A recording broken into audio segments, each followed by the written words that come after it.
আসসালামু আলাইকুম, সবাই আশা করি ভালো আছেন।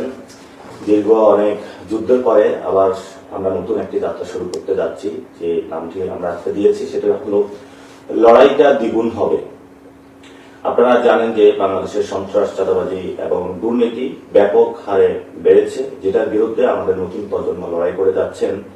তো আপনারা গতকালকে আমরা সারাদিনে কি হয়েছে সেই বিষয়টা আমি আপনাদেরকে আপডেট দিতে পারি নাই, যার জন্য আজকে লাইভে আসা। আমরা গতকালকে ইলেকশন ডেটা সকালবেলা একদম শুরু করেছিলাম। সকালে আমরা পল্টনে সেন্টারে গিয়েছিলাম এবং সেখানে সবকিছু ঠিক পেয়েছিলাম।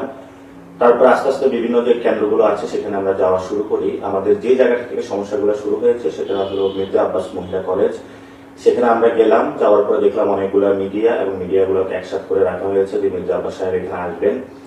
এবং পরবর্তীতে আমি সেটা অ্যাভয়েড করে ভিতরে গেলাম। প্রথমে নারীদের সাথে কথা হলো, নারীরা ব্যাপক হারে সেখানে ভোটদানের জন্য উপস্থিত হয়েছিলেন এবং তারা যেটা জানালেন যে তাদের সিরিয়ালটা স্লো করে রাখা হয়েছে, যার জন্য ভিতরে ভোট দিতে তারা দেরি হচ্ছে।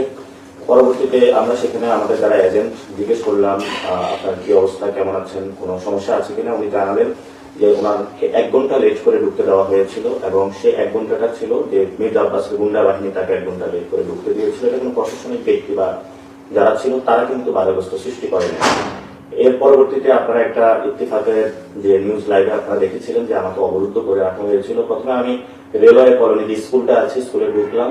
ঢোকার পরে যে আমার সাথে 2 জন তারা অ্যালাউ করেছিল প্রশাসনের জায়গা থেকে যে আপনি 2 জনকে নিয়ে ঢুকতে পারবেন কেন্দ্র পরিদর্শনে।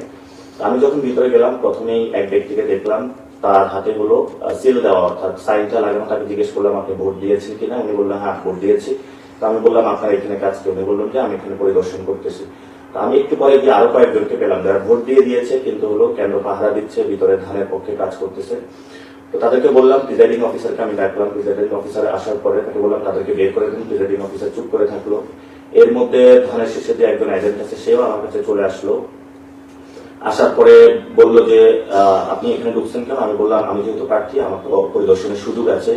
এবং উনি দেখলাম প্রিজাইডিং অফিসারের সাথে সব জায়গাগুলো বিভিন্ন জায়গায় ঘুরেফেরা করতেছে। তো আমি প্রিজাইডিং অফিসারকে বললাম এজেন্ট তো ভিতরে থাকবে, আপনি তাকে বাইরে নিয়ে কেন ঘুরেফেরা করেন?